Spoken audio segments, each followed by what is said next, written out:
Welcome to Medicine Handy Point. Today we'll discuss Myasthenia Gravis.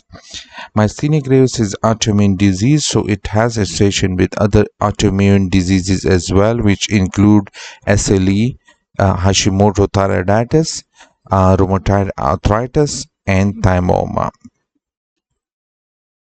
Symptoms of myasthenia gravis are mostly ocular. These include ptosis. It can be bilateral or unilateral. There can be diplopia as a result of paralysis of extraocular, not a paralysis but fatiguability of the extraocular muscle. Other symptoms of myasthenia include difficulty combing hair. The patient will be having head drooping.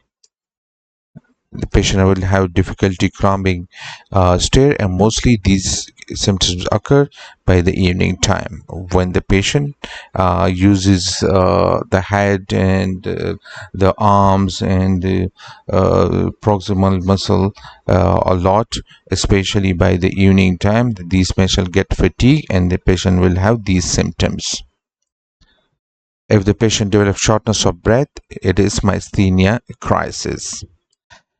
Differential diagnosis, the most important is Lambert-Eaton syndrome, which is opposite of myasthenia gravis. Here the patient will improve with activity, so by the evening time the patient will be much improved. Lambert-Eaton syndrome is basically a paraneoplastic manifestation of small cell lung cancer. Diagnosis, how you diagnose it. There are a few bedside tests which will give us the clue. There is myasthenia.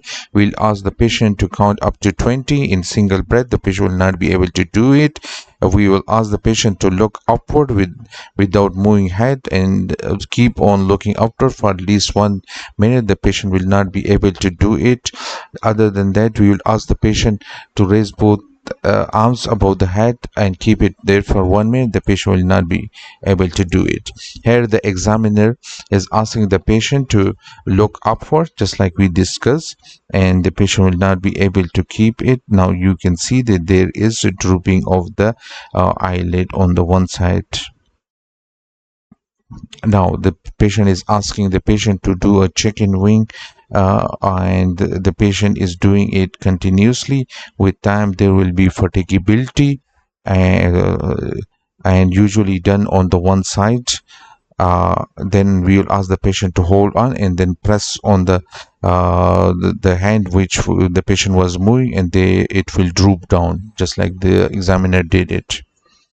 Then a bedside test to check for myasthenia. We apply the ice pack and there is immediate improvement in the ptosis. It kind of confirm myasthenia gravis, but we need some serological testing to definitely diagnose it. These include acetylcholine receptor antibodies, which may be positive in 70 to 80% of patients, anti-musk antibodies, which can be positive in up to 40% of the patient, new addition or anti-LRP4 and agrin antibodies. The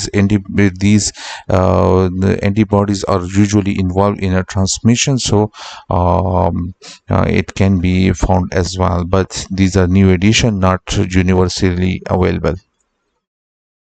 Diagnosis, the definite diagnosis, we can do it by the EMG. We repeatedly stimulate the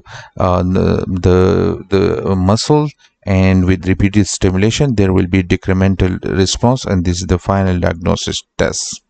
How we treat it, we give acetylcholine esterase inhibitor, for example pyridostigmine.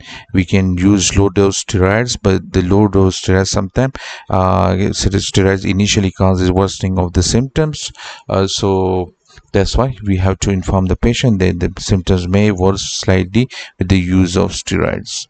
The steroid sparing or second line immunosuppressant includes azathioprine, MMF, and methotrexate.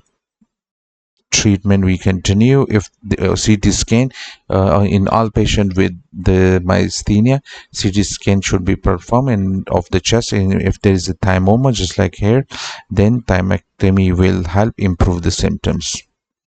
Advancement in the treatment, there is a monoclonal antibody eculizumab, which is a complement inhibitor. It can be used if two immunosuppressants are ineffective.